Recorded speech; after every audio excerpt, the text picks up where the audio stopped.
Hello, everybody. Welcome back to the Solio Analytics podcast. I'm joined as usual by Jonny. Jonny, how are you doing? Do you have any midfielders that score points? I have none that score any points. Who did I have? Oh, I've got Ilman and Di.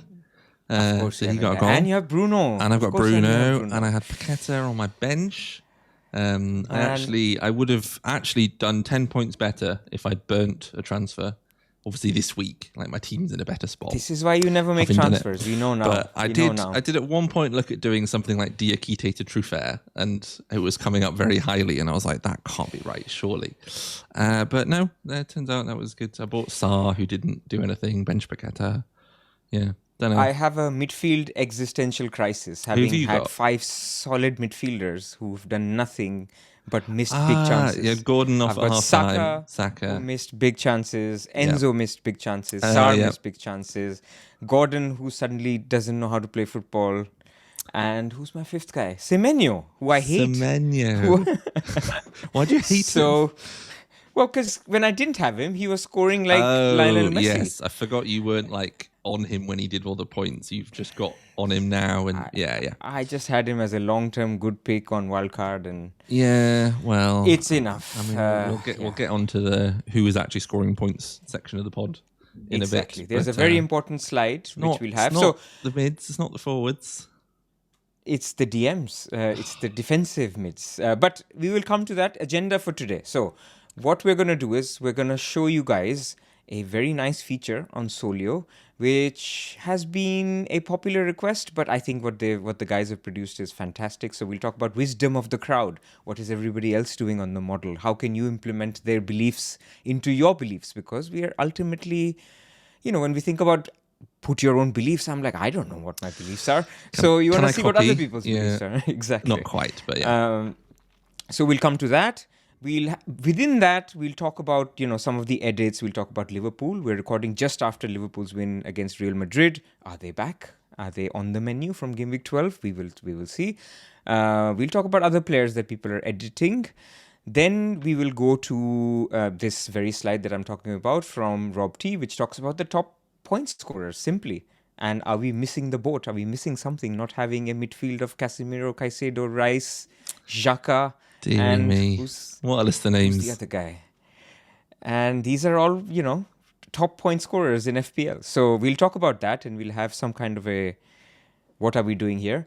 And then we'll go to a free hit. I think starting now until game week 18, 19, we should be talking about a free hit every week, because we now have a scenario where there is no blanks, there are no doubles as things stand. Weather is still, unpredictable. Check the weather forecast, check Andy Martin's previews. Exactly. Yeah, I'm sure they'll be coming up. But yeah, I've run some free hit solves to see when to use it, and the answer seems to be whenever. Anytime. But we'll talk in more detail about my answer to that is whenever there's a benching leak or some rumor of a popular player, whether that's Haaland, whether that's Saka, whatever, have it ready. Lots to consider. You will have a draft ready on every Solio podcast until Game Week 19. Don't spoil it. But yes, we have a couple of drafts. We can play around with some free hit stuff for those who have it left. I know some people have used it, and some people got good use out of it. Some people, I think free hit 6 was the one that didn't do quite so well. But that was literally the most popular free hit week. No, actually 4 or 5. I think 3 and 4. I'm not sure. It's not been like a very specific week because there's no doubles. But anyway, I digress. Shall we start with Wisdom of the Crowd? Let's start with Wisdom of the Crowd. So tell us what we have. Essentially, this is a premium feature for our tier 2 to 4 users. Because we've let everyone edit the team strengths, the player goal baselines, player assist baselines, everyone's minutes, we have that data, and we can show people what other people are editing. Not specifically, not, your mate Tom has made Man United really good. Pras has put Man United way up here. But in the aggregate, you can see the kind of the sentiment of what people are doing. Because it's all well and good sort of, people follow on Twitter who's the informed players, who we're talking about, but actually we can see what people are actually doing with their planning. So I'll start with the team level edits. So, for example, if I click on Liverpool here, then we can see a kind of heat map of where people have moved Liverpool to, because I can make their attack and defense worse. I can move them around. I can reset them. But just if I click on a few of the teams, I won't spoil too much. Man United, actually, people seem to be all right with. Maybe their attack is a bit worse. I think early in the season, They're people making were, our attack worse. What are people doing? I was probably just finding a way to nerf Bruno Fernandes.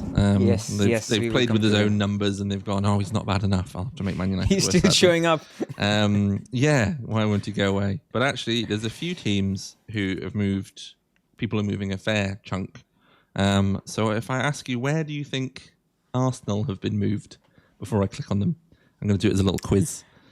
It leaves the window to a better defense that never concede ever, and the attack is worse. So I would say southeast. So, yes, I hadn't thought of it in polar coordinates, but yeah, you are correct. Yeah, people are moving Yes. there. For the audio listeners, it moved southeast. Yeah, people are making their defense stronger. This is where the teams are currently is essentially our inferred team strengths from the markets. So how are the markets pricing them? So that's a mixture of, I think you can see the full video. We talked with Rob about it, but it's a mixture of the lines that are available for the upcoming couple of weeks based on their opponent and home and away, and also pricing for season-long stuff and how they've priced them in previous weeks, a mixture of those sort of things. But people are saying they think Arsenal's defensive strength are actually better. You could also be like, I want to see what does the model show me if they're better. So actually some of this is what are people testing out rather than necessarily being they are better. Newcastle has also been moved a fair bit. Do you know which direction they will have moved? So this is tricky. I think before 3 game weeks, they Testing would your say they're knowledge, better yeah. defense. Yeah. Before 3 game, and by the way, I don't know these answers for people listening. Yes. That this is like some kind of a I have set Pras up to pre-gamed- fail here. Yeah, we can re-record it if you get it. I don't terribly think wrong. Newcastle defense initially would have moved right, and then come back because people now think they're rubbish again. And then the attack is worse. So I would say just south, a little south. Yeah, so they're still a bit southeast. So this is edits based on, so it's recent edits, so it is kind of the last 24 hours or so. If people start moving them around, if suddenly in the next 20 minutes everyone starts moving Newcastle northwest, I really hadn't thought about using north and south on this grid, but yeah, then the data will come through into the tool in the next sort of half an hour or so. But people are generally saying, yeah, Newcastle kind of similar to Arsenal in that they're moving from a different position, but southwest, and then Crystal Palace is the other one that people have moved further than others. I think like if I look at Brentford and Forest, like they're moving a little bit. People, you get a direction, but where do you think Palace are? Those are misclicks, man. Like Oops, Forest I've made Sunderland. Well, I mean, you can see they're not short; they're just kind of moving their defence somewhere. Attack about the same. Palace is very tough. I think people are improving their attack because they wanted to buy Mateta and Sarr. Because they wanted to buy, yeah. A good reason And to so move them. I would just say northeast. Yeah. Yeah, Just there you put go. them a little bit better. I think also some ways I'll try and think about it is like actually going relatively. So actually you see this big pack of Spurs and Bournemouth and Villa. And actually if you just think, oh, actually I think Palace are generally better than that pack of teams, then I might just move them over here like that. And see how that goes. Whereas Bournemouth and Villa are actually people moving them down a bit. But actually we're rating them as kind of fairly similar.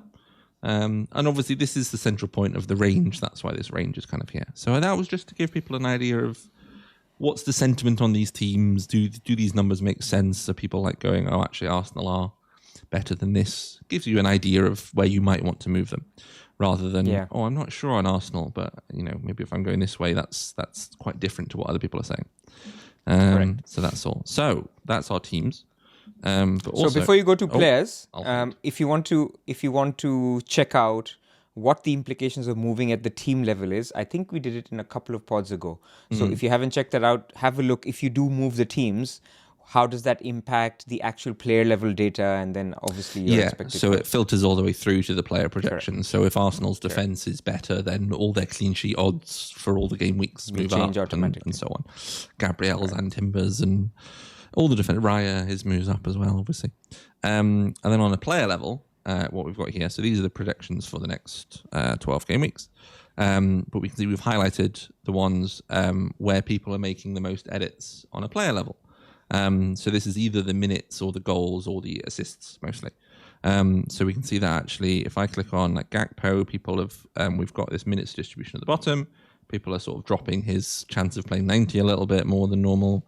Quite similar there. And then actually, if I go to Mateta, people are moving his up a bit because we've got him up a bit for this week. And then people are saying actually Nketiah is out, and I don't think Sarr or Uche or whatever.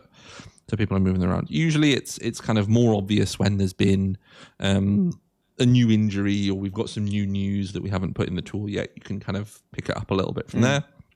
But what we also have is if I click on the player over here and go to the goals, we can see the distribution of where people are moving the goal rates. Interesting. So to start with, people are making Bruno Fernandes's goals worse, which might not surprise you if you're a common listener of this podcast. I mean, I have to do. I did the same at some point. And it's worth testing, like, because I think what I normally find is even if I make Bruno as bad as I think he might be, realistically, like he's still quite good. He's never a terrible option. Yeah. No one's saying he's amazing or he's the best ever. And actually, it's just that even if I'm pessimistic on him, he's in there. But we can go through. We can see the ones that people have edited. So I can go to Saka. People are like a bit more sure, changing him not as much. Gakpo's a bit broader. If I go to a player like Mateta, who's in form, people are actually quite optimistic about his goals, so they're moving him up. And then if I go to, I think Salah's further down. Where's he gone? It's because he's got his AFCON minutes. Yeah. He's all the way down here on average. There we go. Salah. Well, I mean, he's missing half these games. That's fair enough. Yeah, people are kind of lowering him a little bit. He's down at Bruno's level in terms of expected goals. Over the next 6 fixtures compared to Bruno's. I mean, this is non-penalty goals, obviously, so it's a bit different. But people are dropping him even lower than that. But yeah, I mean, yeah, they've got a tougher. This might actually be including the zeros. I think that might be the issue. Could be. But yes, you can see where people are moving them to. So someone like Gakpo or Gabriel's goals actually going up a bit, that kind of thing.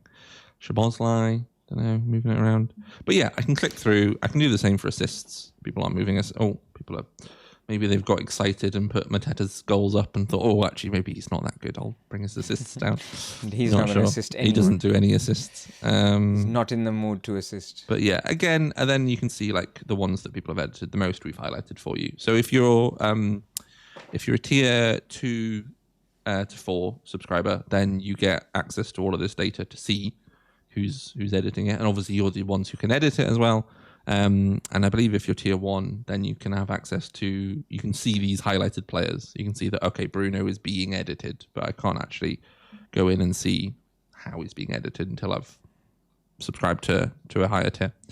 But it gives us a nice idea of, I think you can kind of spot like if we're wrong on some of the minutes or if people have a different sentiment to us, maybe is a better way of phrasing it. But yeah, you can see the players who are generally in form. I think people know that Mateta's doing well and people are hot on him, but actually you can kind of quantify that a bit more. So that's our Wisdom of the Crowd feature. Any questions? And I think Wisdom of the Crowd helps in two ways, right? I mean, first we talked about, which is, are you sure your beliefs are in line with Solio's and the crowds? And the other one is ultimately you're playing against other people, right? So let's say all 11 million people came and put in their minutes and expectations and whatever. Yes, please. I think that's good information as well, right? Because if you think everybody is doing X and you disagree, that's your edge, because ultimately that's what you're trying to do. You have to beat them either through higher expected points than what their team delivers or more robust beliefs than them. Like if people are bringing down 11 million people think that Bruno should get 0.1 non-pen XG this season. Great. I'm excited. You disagree. Higher exactly. Than that. So that from that point of view, I think it's a great feature. We always want to know what people are doing. We sometimes want to even, so for tier 2 and above, you could even just say my default projections are now the wisdom projections. Is that correct? You can't turn them on like that because the thing is that some people are editing to put in, this is my belief, I want to put it into the tool. But also the way that you can use it and the way that I use it quite a lot is kind of going almost like a what if scenario. Right. So the thing I mentioned with Bruno is like, actually, what if he ends up being worse than I think he was? I did this quite a lot with players like Wirtz at the start of the season. And actually it's like, if if he turns out, if I think he's bad and he turns out to be good, my team had a route to him, so it was not a disaster. But if I start with him and he turns out to be bad, then it was a bit harder to kind of undo that or swap out of it. So I decided not to start with him because I tested out the kind of what if. And it depended on other beliefs. But yeah, so we can't exactly give you the, set me the wisdom of the crowd numbers because it's really hard to pick apart what is testing, what is predictions, what is whatever. Maybe it's something we'll look at in the future. But for now, it's the same with the teams thing. I think people do. I would infer that people do think Arsenal's defense is stronger than this. But it might be like, okay, I don't have Gabriel. If he is this good, how fucked am I? Whereas, it might just be like, okay, or like if Man United are a bit worse and so on, what does that do? But yes, that's the general idea. I think we'll talk about them in future pods as well. We can flick through and sort of discuss what people are doing in the tool. Yeah, I think we'll make this a theme if we can, and we'll go through, today it was more about showing the changes.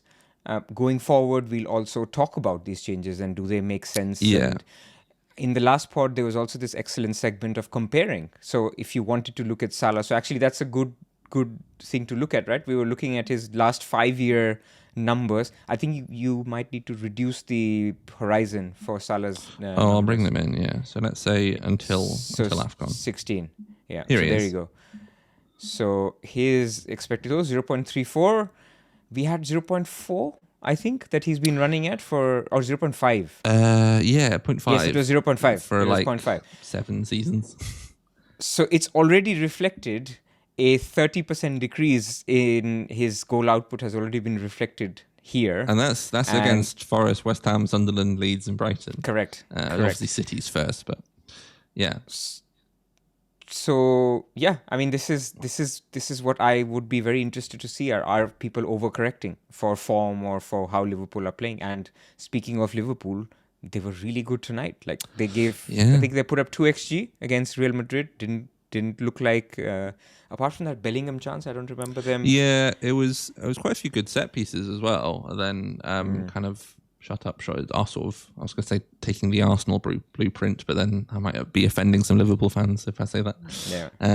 But yeah, taking the strong blueprint of let's get a goal and not concede any chances. Yeah, they look really strong. Bradley had what a very are some good Liverpool game plays Bradley did? I mean, my general feeling from the game and also from the Villa game is Slot said, you know what? No, even though I've signed all these new players, let's go back to Robertson on the left, Bradley on the right. Let's stop mucking about with new signings. Let's play our best back four. Let's go back to Gravenberch, McAllister, and Szoboszlai at 3. Yeah, that worked.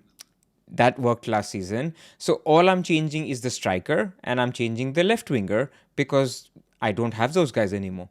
So it feels to me like that's what he's doing. And if that means benching Wirtz, benching Gakpo, benching Ekitike, benching Isak when those guys are fit, so be it. Like this is the team. We'll see it again over, against Man City, but this is my guess that that's what they will do, which means that we have to again change our beliefs. Maybe they are back in some way. Maybe they're back. Maybe they never went away. Maybe the title-winning team are actually quite good. Who knew? Yeah. But obviously we have to change our minutes perspective. I think Robertson's a big change to Kirkez, a left back. I think I still like Kirkez. I think he's a good option, but I think you see how the positions Robertson gets into when he goes forward. And just what it offers as a different dynamic down the left-hand side. And then, Bradley's pretty strong defensively. I don't know. We'll see. Maybe everyone will be piling in. They obviously got this really nice run after the international break as well.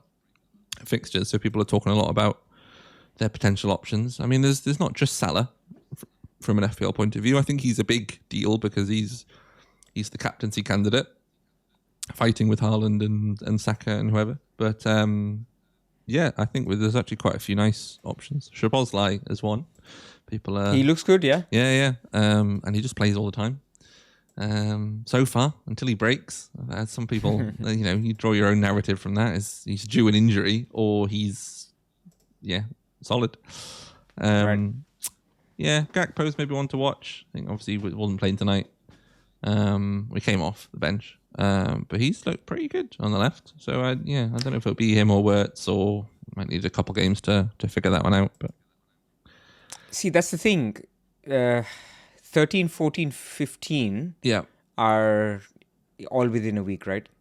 So anyone yes, who's 14's not the midweek. That's right. Yeah. correct. And those are the three best fixtures. I mean, 12 is also good. I mean, Liverpool's next 5 are great. Well, actually, it's Sean Man City. Dyche now. It's a different Forest So, team for the yeah, third I time. hear you. No, I know. It's But still my a good point is, fixture, if you want them 13, 14, 15, then I would go as far as saying that pretty much Gakpo, Wirtz, Isak, Ekitike aren't option unless one of them is injured. So we don't know about Isak because, like, even if they start all three, you're getting 180 minutes max. Like, that's just how slot has been rotating. Obviously, things change. Yeah. So Salah gets you close to 250, 270 minutes over that period. Szoboszlai gets you 250, 270 minutes. Van Dijk gets you 270, close to 270. Those are your options. Like, even Bradley feels risky, even though I think Bradley looks good. He looked really good tonight, and Frimpong's injured. I don't think Szoboszlai goes back. We've even got a goalkeeper coming back from an injury at some point. So you can't even just pick Mamardashvili. Well, I guess if Alisson starts at the weekend or something like that, then you'd be okay. Alisson's back. Then he could be an option, and he's gonna drop to 5.3. Is he? Ridiculous price. I can make $500,000 selling Raya. Lovely. Yeah.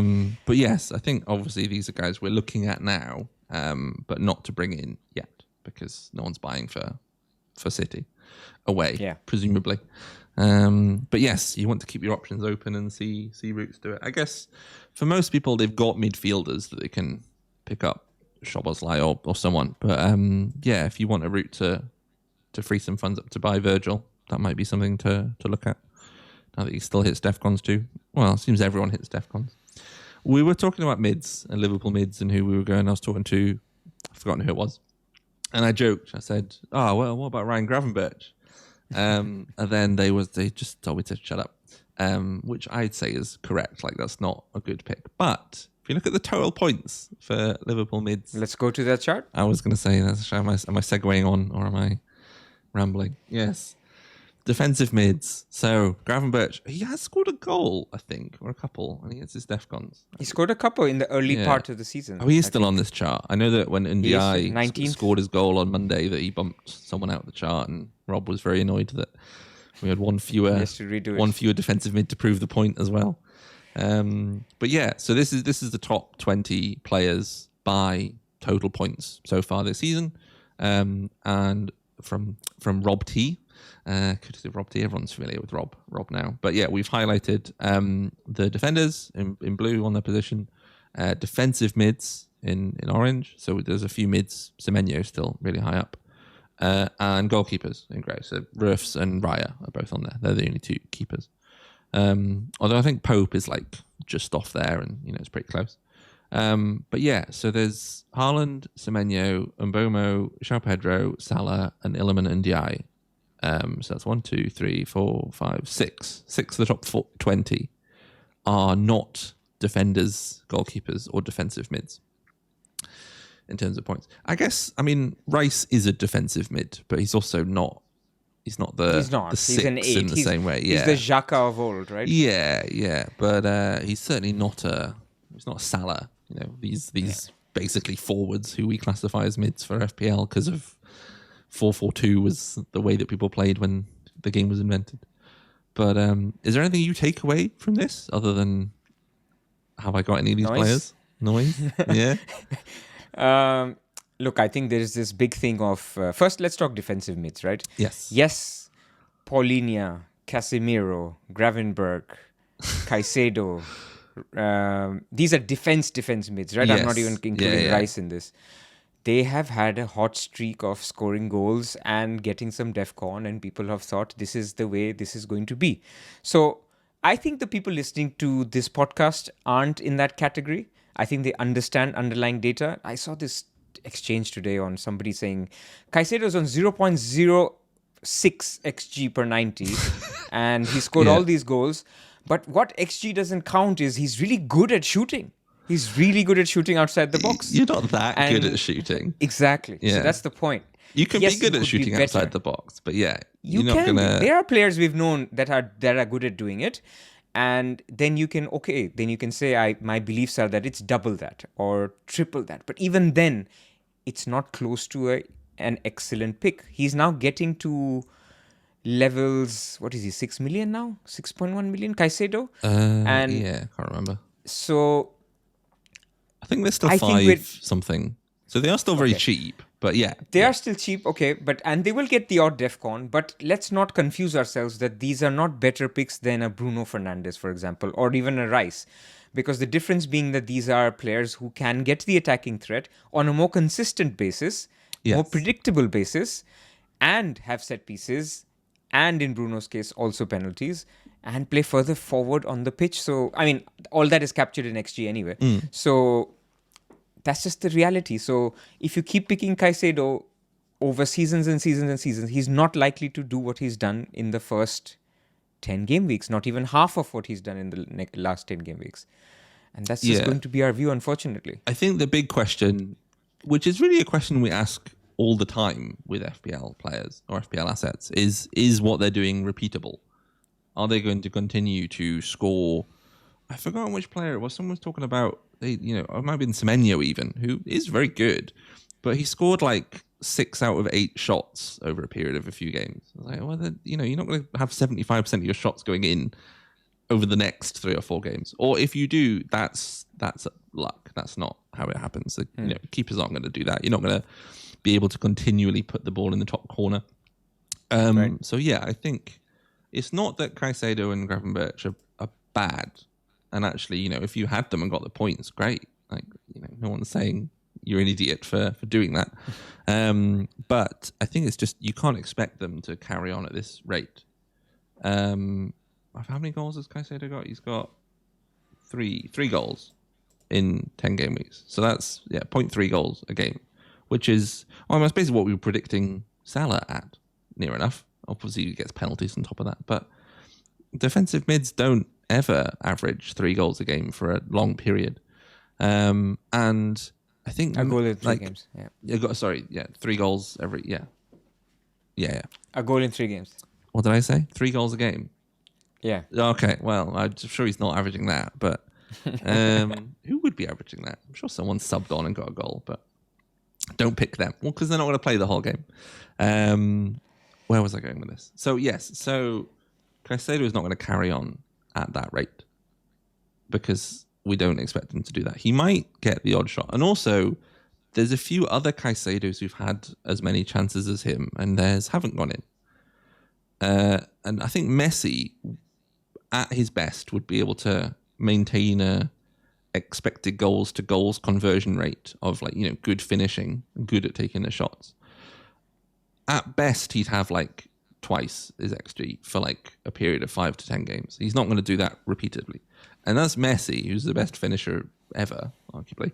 But I think the factor that you can bring in when we do finishing modeling is the best finishers are maybe plus 20 to 30% on the conversion rate in terms of what I expect going forward. They'll hit periods of every goal, every shot. If you have one shot and it's 0.06 and it goes in, you've overperformed. Unless you have an open goal. And even then, people miss open goals. People miss penalties. Bruno misses 2 penalties. It is really just a hot streak. But there are players like Rice who has set pieces, who plays in a team that's scoring a lot of goals, who isn't a DM, his expected goals are a little bit higher, who might be an option. That's a bit more repeatable, I'd say. But yeah, I don't think Caicedo is. I mean, in Rice's case, it's not a positional move. It's when Enzo moves to the 10 for Chelsea, you go, okay, there's a reason to believe that his chances are going to go up. But Caicedo is still playing DM. He's not playing up front suddenly. That's the thing. So I think we're consistent on the DMs. Yeah. I think there's 2 other topics here. So one is Rice, because look, I mean, Arsenal are looking terrific. Yep. Everybody has or is looking to get 3 Arsenal if they don't have already.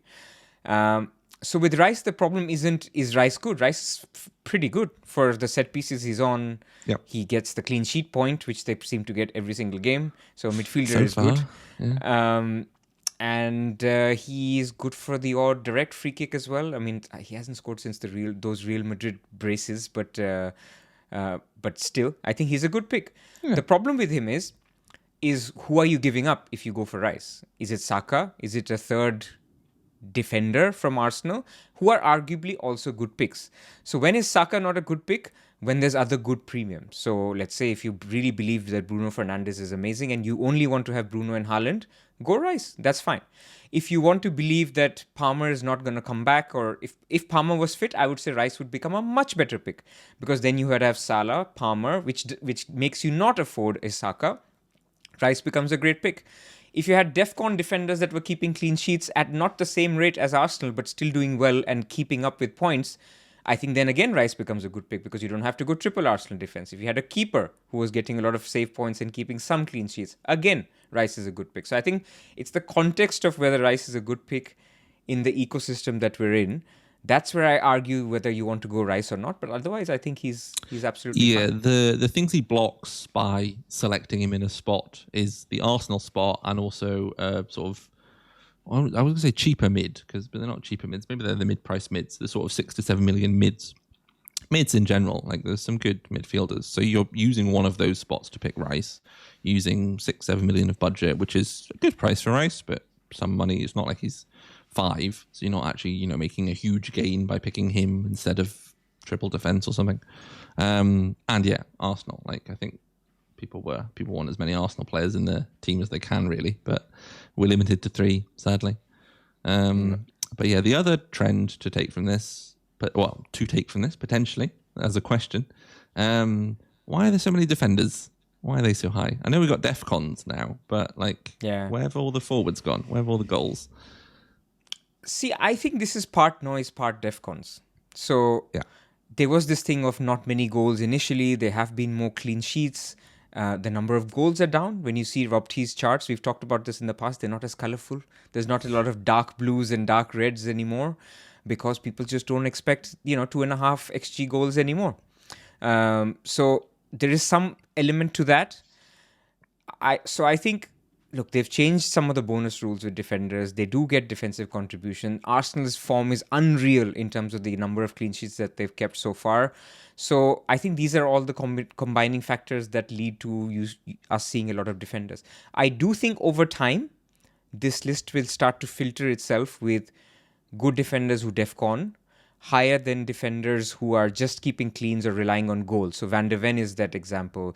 Guehi is that example. Now, Guehi plays for a team that does do a lot of DEFCONs, but he's not the best DEFCON player within that team.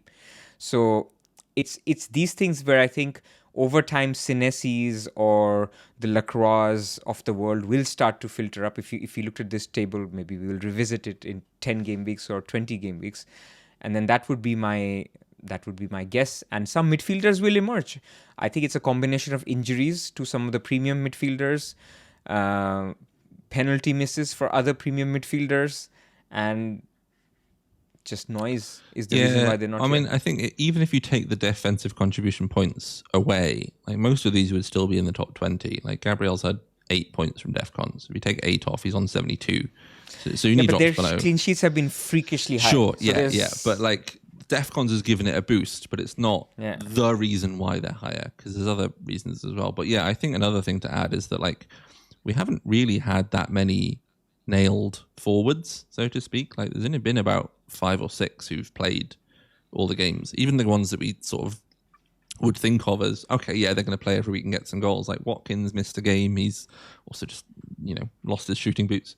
Evan Nielsen's been injured, and suddenly Krupa Jr.'s playing. So actually, like, Haaland, João Pedro, I mean, they're the only 2 forwards in here, but, like, there aren't many other forwards who've played 10 games. That's the thing. So they're just going to be lower down. But over time, if you expect some of them to be playing 30 games a season, then they'll start to rise back up. Whereas these defenders have hit this hot streak. So, yeah, I think we should be more open. People talk about what formation their team's going to play. I think you should be much more open to playing 4 or 5 at the back. on any given week. But I wouldn't put too much thought into, okay, I need to put all my money into the defense, or I need to do something like that. But I think, week-to-week decisions. Maybe I can play Joachim Andersen over my forward who's got a tough fixture. Whereas before, you'd sort of just favour the attacker almost every time. But other than that, I don't think it's very interesting. But yeah, I don't think this is it's not a super sustainable trend. Maybe we'll be wrong. So we're not buying Caicedo then, to our detriment. No, not yet. Don't think so. Excellent. Moving on. Is he blocking Chelsea players? But they've got Chalobah. Chalobah's 20th. Chalobah is being all right actually, but again, too many rotation worries and stuff like that. So yeah. I think it's a good slide. It got a lot of people talking, which is fun, and it just so happens that all the DMs happened to score this weekend, and in the midweek, Paulinho scored again tonight. Yeah, so, McAllister got a goal. I know he's not a DM, but he's all sorts. So it will happen. All the tackly boys. Free hit. Right. Free hit. Yes. Let me just bring up. This is a free hit. So this is a free hit draft that I just solved.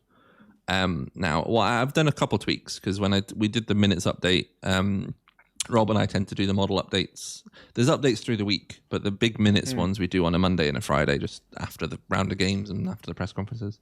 So Gyökeres hadn't been ruled out yet, but I have edited it such that he's out and Marino played up front today. So I think we'd expect him to play up front again because Havertz isn't fit yet, Jesus isn't fit, Trossard could play in the middle, but then you'd have to have Eze on the left and Nwaneri in the midfield, and I think it just seems like Marino's probably going to play up front. So if you assume Marino's fit, he does come in. So he's good, It does have Raya in goal as one of the Arsenals. I think most people would probably swap that and go like maybe Pickford and Gabriel, or definitely Sanchez and Gabriel. But you gotta lock in Gabriel here. I know you don't have him, but you have to lock him in. Yes, man. I did a raw solve. I didn't do anything, but Arsenal defender of some form. Right, Tarkowski. I think quite a few people own Tarkowski still, but looking good for defensive contributions. Everton's defense has been fairly strong against Fulham. Double Chelsea defense against Wolves. Bruno Fernandes James in there. Still in there. Yeah, James looks strong as well. Saka, Enzo. We've got Elliot Anderson popping up against Leeds. Might be, probably at one. If he's on the lower end, he's predicted 4.6 points. We've got him at, but I'm sure there'll be lots of other mids around that price that you can fit in. The bench isn't too thin, so you could always drop Thiago and find some more money for. I don't know who you want in there, but and then Marino, who is a good option. Right. I think if you're free hitting, that's kind of a prime candidate for. No one's really going to buy him because there's an international break, so we don't know when Gyökeres is back, but the expectation is probably back for game week 12. So unless you're wildcarding in 12 or you're free hitting this week, you're probably not buying Marino. So it's a big differential to have who's playing up front. Maybe you want your triple defense, maybe you want whoever. I'm sure you can find space. I'm sure you can forego David Raya on a free hit if you want to. And then Mateta and Haaland. I think, the two informed strikers who are still playing, still have penalties, still play most of the game. And then a bit of a bench. I can actually, if I just I will lock Gabriel in just to see what we get. If we go to the settings, I'm sure it'll be slightly different. See, and if you need to get money to upgrade Anderson, I would go James instead of Cucurella, Keane instead of Tarkowski. I mean, those are all not huge downgrades, right? We can get Ndiaye. Ndiaye is in now, okay. Yeah. Who did you want? You wanted James. Let's start locking these players in. Reece James. Just make the team I'm telling you. We don't want Anderson. Get rid of him. Yeah. Okay. Then let's try again. Solve. On the fly. How's that? Happy with that one? There we go. Ndiaye. It's better. Gabriel. We go double defense Raya, now. Saka. No, we need to lock in Marino as well. We have lost Marino. Let's go and get him. Yeah, this is. I mean, you can do this for ages. This is a live solve. Let's try again. There he is. Areola against Burnley. I'm not sure about that. No, ban him. But what I would say is like all of these solves are coming up like within 0.1 of a projected. I mean, some of them are even doing quite. This is 66 points. Got Pickford by then. Maybe that's more like it. Enzo. Yeah, we'll go with that one. Like it. How's that? I mean, you could also go João Pedro. He's back in form. Yeah, that's true. Yeah. I'm not going to make you lock him though. No, I 'Cause, think I quite like having at least one defensive stack if I can. yeah. Just to sort of bring up that outcome variability. But actually, all those drafts that we just flicked through very quickly are projecting basically the same score. So I think like actually people will fuss a lot over what's the best one that's going to fit in. And actually, you know, if you have strong beliefs, actually that's the best ones to follow. Like if I think that Marino is really good. So what I did actually do is I moved Marino. I'll show his projections. Because I moved his goals up as well. So he's probably about 20-25%, maybe a bit lower because he's not on pens of Arsenal's goals. So that's like a little, you know, about 0.4. So we can start moving these. Where's his baseline normally? It's like a little bit lower. He's on like 0.26. But I just went to Arsenal and their projected goals. And we've got 2 and a bit against Sunderland. So we go back to the projections and I went, okay, 20%-ish is, you know, 0.4. Also, and then that's where he pops up. But equally, yeah, if you press solve and the player you want isn't in there, like just lock him and put him in and see if the score changes that much. I know the score's on the other part of the screen, but yeah, there's actually a lot of very similar solutions that will be projecting very similar. So pick your favourite. But yeah, I mean, it's Arsenal, it's Chelsea, it's Haaland, Mateta. Obviously, it's Bruno Fernandes and so on. A bit of Everton. But you might have a specific hunch that Everton aren't, you know, you want to get Fulham or there's a team that you fancy. Or you go West Ham, they're home to Burnley. Yeah. You can add a Bowen, a Paqueta, yes. a Diouf if you're feeling... Yeah, if you're feeling, So these guys are all options. I think it's not a huge amount of thinking to do. It's sort of picking your favourites and what triple ups do you want. But are you considering free hit this week? Is this something you're thinking about? Or no? Not for me. Not for me. I mean, I think it's fair to say, as an update, we talked about in the last video this whole Carabao Cup rescheduling. Yes. That they're going to go with scenario 1, which we talked about, which is just making Palace play all these games with a 2-game gap or 2-day gap. And maybe they move the Arsenal game a little bit like earlier, but it's not going to move to another game week, right? Is that fair? Yeah, Arsenal are requesting that it gets moved like from Sunday to Friday or something. Exactly. But then that's unfair on one Sky have already picked it, and you know they want to move it from wherever they want to put it. But also then it means that Palace have extra recovery compared to Arsenal, and they're playing a game, and they're playing it on like the 23rd, so it's just before Christmas, so it's like just a big compact schedule of having to play all these games. Right. Yeah. So it's not worst case scenario for Palace actually. Like where they were trying to put it initially was properly, you know, you've got a day. Right. Whereas I think you still get a couple of days, but they're playing in a midweek when everyone's got sort of a bit of a space and they just put out the kids. So I think it depends how. League. Yeah, if they can get to that last game in the Conference League, I think they're home to the Finnish champions. If they can get there without needing a win, then I'm sure they'll rotate in that one. But you know, need to get through. You might need that. Don't want to scramble. You know, if you need that win for top 8 and you put the kids out, then you're going to end up with not top 8, and then you've got more games later, and don't want to do that. But we'll see. I mean, Glasner does just play. Wharton was ill this week, and I think he might be ill next week. But it's the same team. I think we had the same back 6 playing 90 minutes for like 10 games every in a row. Premier League game. Yeah, Richards drops out in some of the midweeks for Canvo. But yeah, Mateta plays, Sarr plays, he's injured, so on. Pino does come off of it. But yeah, so yes, we have a string of single game weeks. So how are you to picking? Summarize, I'm just gonna go off. Let's see the international break. And I have 2 routes, and I'll talk about my team in a second. But it'll depend on which route I go with. But mostly, like I said, genuinely, I feel there is no particular window. So I'm just going to delay it until maybe there's a niggle my player has over that 13, 14, 15 period. And I go, you know what? I don't want to transfer here. I just use my free hit instead. A good example this week could be people who have Gyökeres. Now, this isn't that week, but Gyökeres looks like he's out for a week. Let's say you had a belief that I want to keep Gyökeres for the long term. So now change Gyökeres to Haaland or Saka or Gabriel, and you just go, you know what, take them out for a week, free hit. So that's approach number one. Linked to approach number one is a leak. Man City are an early game in 13, 14, 15. It's not the first game, but it's an early game. And we've seen often that sometimes Man City leaks come about. If there's a Man City player, e.g. Haaland, who's not starting, that's a free hit week, right? That's an obvious free hit week. because you can move the money around so quickly. And Exactly. So that's where I leave it. And then if I go through this 13, 14, 15 period, there's no Haaland leak or there's no niggles, I'm in a great spot anyway. So then I'll use it in 16 or 17 where I get 5 free transfers. I can still use my free hit and then roll my free transfers as long as the platform allows, the technology behind this allows. ye of little But that's faith. what I could do. Yeah, I think like once you get your 5 free transfers in 16, and if you've still got your free hit, then actually this was a kind of a slight position I was in this week because I had 5 free transfers, but I didn't have any. I kind of wanted Saar this week, but it was actually like if I could just have 6 next week or kind of make a decision later, be like, well, that would be kind of useful. I don't want to like burn the transfer to do that.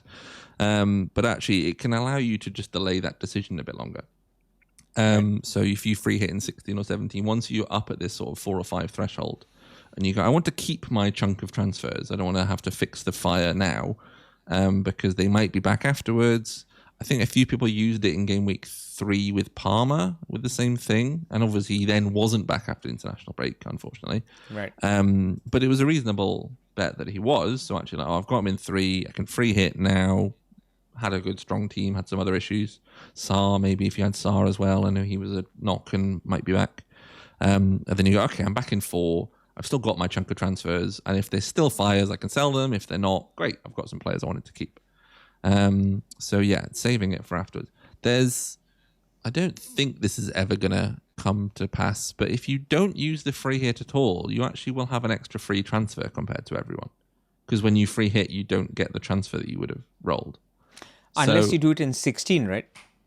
No, because you're still not using the transfer in 16. Yeah, that you would have used. So you get one more transfer over the season if you don't free hit. And I don't think a free hit is worth a transfer. No, so if you have 5 free transfers, everybody gets 5 in 16, right? Yes. If you used a transfer, you would have 5 again in 17. Okay, but then you free hit here instead. So yeah, but you still have 5. So if you assume that I get 5 in 16 and you get 5 in 16, and we have to use our free hit by game week 19. So in game week 20, let's say you have 5 and I have 5, and we haven't burnt any. So you've used 16, 17, 18, 19. So you've used 4. But you free hit in 1. So you've used 3 in the free hit. Whereas if I've used 4 and not used the free hit. So I do actually, I mean, a free hit is probably worth more than a transfer. But yeah, of course. You might somehow end up in a position where you're like, I just don't need to use it. I'm not advocating for this. I'm kind of excited that it's almost nearly plausible to stretch to that because it's just so counterintuitive that I'd be like, maybe I'll just do it because it'd be funny. But no, I think I've got similar plans. I think it's more of a reactionary thing. I think I will run a few scenarios and see if there is anything I can kind of attack to go like, okay, like City play. If you got a lot of City, then City play Newcastle in 13. Can I free hit in 13 and get to Salah, who's, I don't want Liverpool longer term, but I want them for that week. 12, yeah. 12. Yes, because they're playing this week. Yeah, my mistake. Yeah. But yeah, that kind of thing. You can go for like, okay, load up on a team who have one tough fixture and free hit them out. But there's not a huge amount to be gained generally. Your team might suit that. So I would check the fixtures and see if there's anything that stands out. But generally, for most people, for most teams, the free hit can kind of just go anywhere.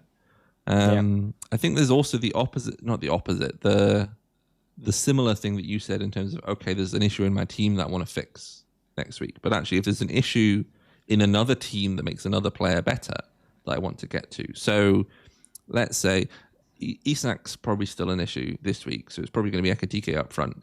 And they're playing City. But like, let's say Liverpool had a really nice fixture this week. And we go, okay, Ekitike is playing up front.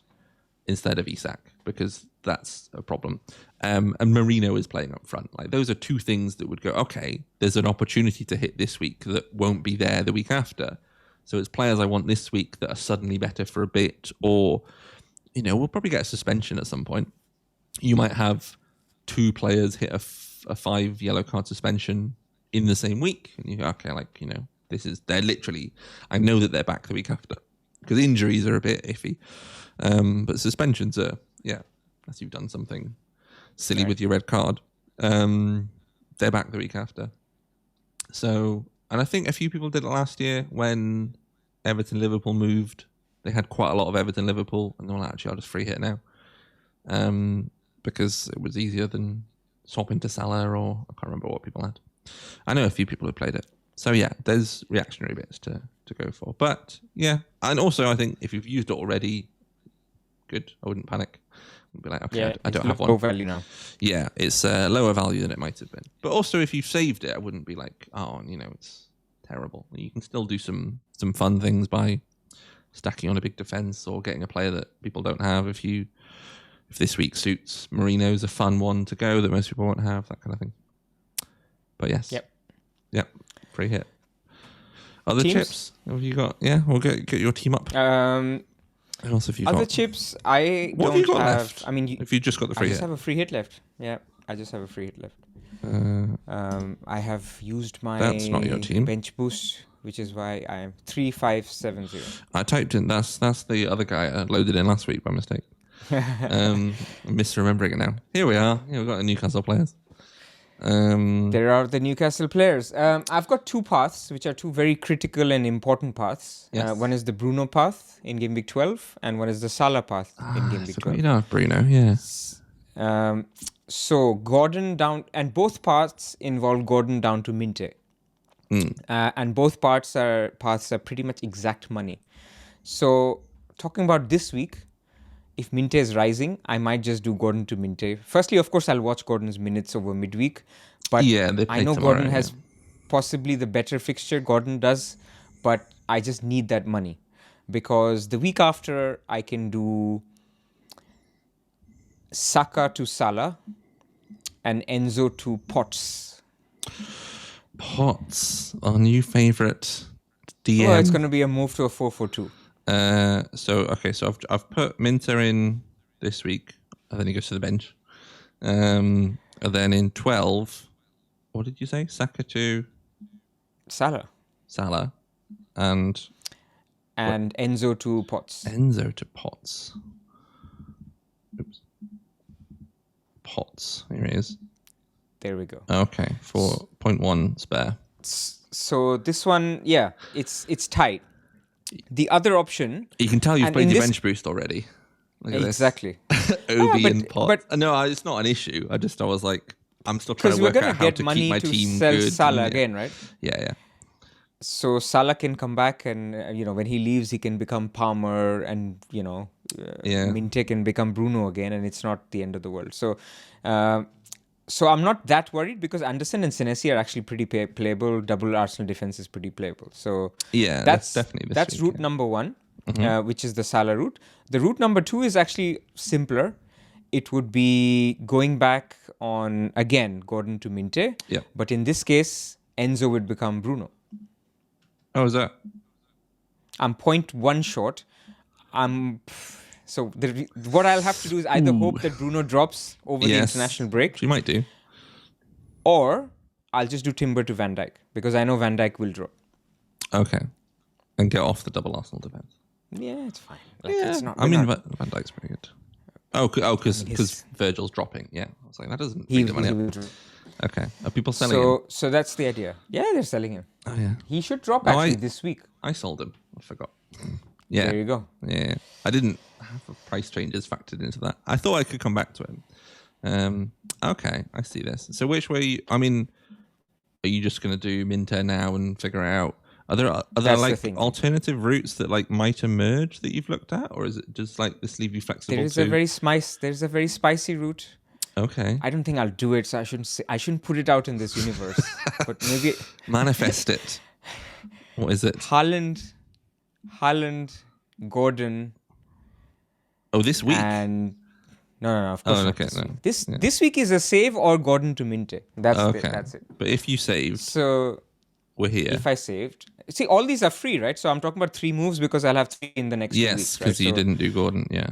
and I think 12 is a big enough fixture swing to use them, and I want to be less conservative in the 12 period because I'm going to be topped up, right? So Yeah, of we course need to injuries can use him by happen. 15. Yeah, but Yeah. So that's the thinking. So Haaland would become, let's call him Thiago. let's call him Thiago. That's his name. Enzo would become Salah, and Gordon would become Bruno. Ooh, Now that's fun. look at that. Yeah, and then undo it with your new transfers in 16, presumably. Well, not exactly undo it, but Something yeah. like that. Yeah, once you got No, 5. so in this path, Yeah. you free hit in game week 13. Yes, this one. Correct, because you need Haaland home to Leeds. But when you Oh, don't need yeah. Yeah, Haaland, he's so high. Yeah. when you don't need Haaland is 12, and you don't need Haaland in 14 Right, and then you come back to him for 15 for 15. because That's the Salah's are a bit lower, and then he's off. Yeah. Okay. correct. Interesting. It's a lot of transfers to go very Yeah. differential. It also And- it means you need to not do Gordon to Minte now, which means if you might get priced out of the move that you're already almost priced out of. Correct. Are priced out of.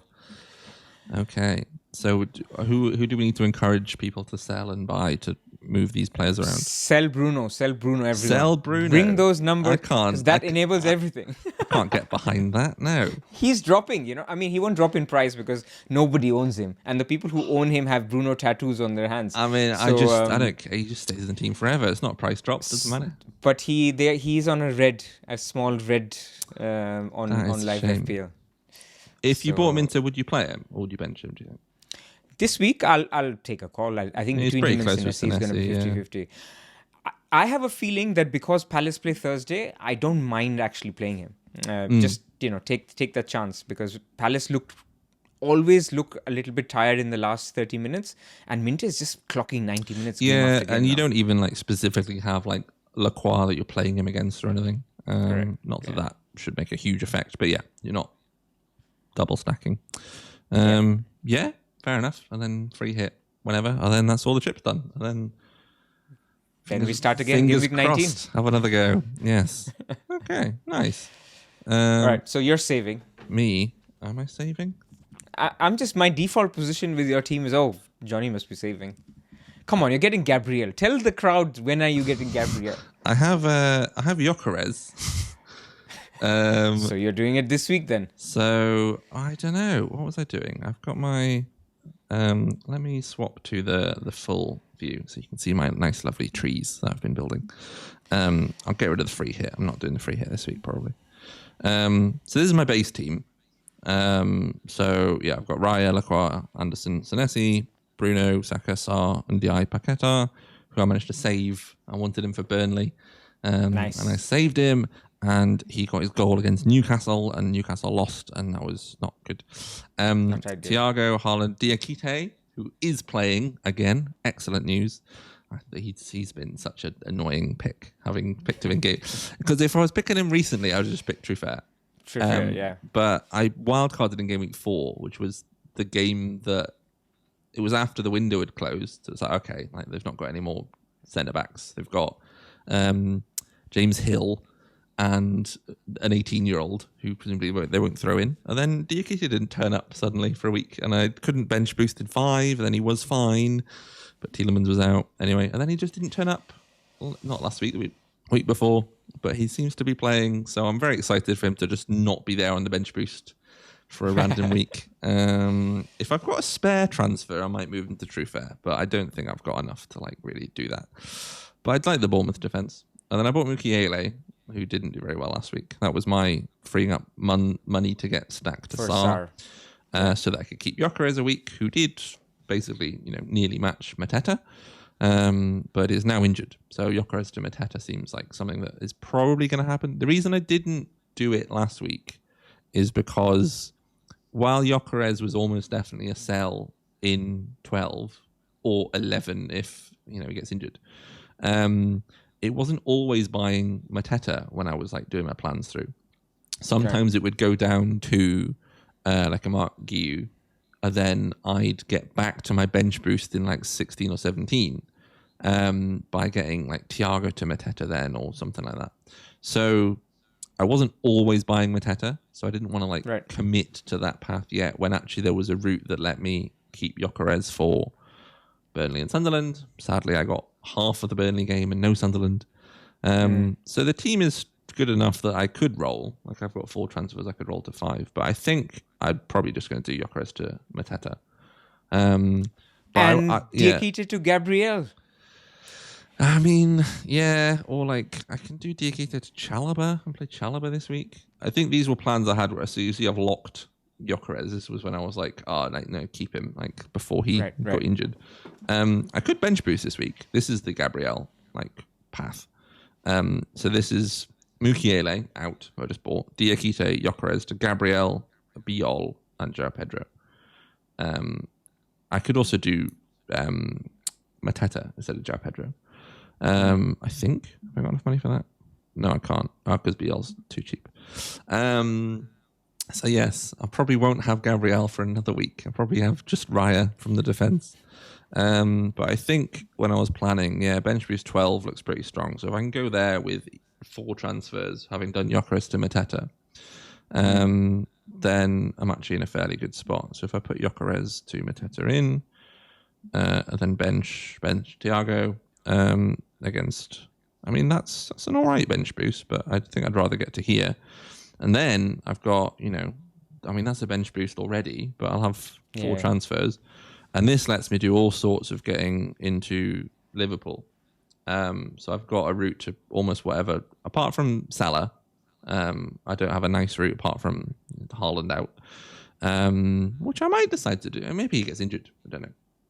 So I'd have a route to Salah, your spicy version. Or I can do things like I can do Paquetá is one I probably want to sell, but I can move him up to Szoboszlai. I can do, what else can I do after that? 1.1. I think I can get Mukiele up to Virgil if I did Ndiaye to Anderson, something like that. Okay, he's playing Liverpool, maybe that wouldn't work. But there's various versions of, I can fix a fire, I can move people around, I can get, I'm sure there was a way I got to, I've forgotten all of my moves now. There was a way I got to Gakpo. Oh yeah, I can do, I've got exact money for Ndiaye and, did I just sell? Paquetá to Gakpo and Szoboszlai if I do Gyökeres to Mateta. Which then even leaves me going into 13 with 3 transfers.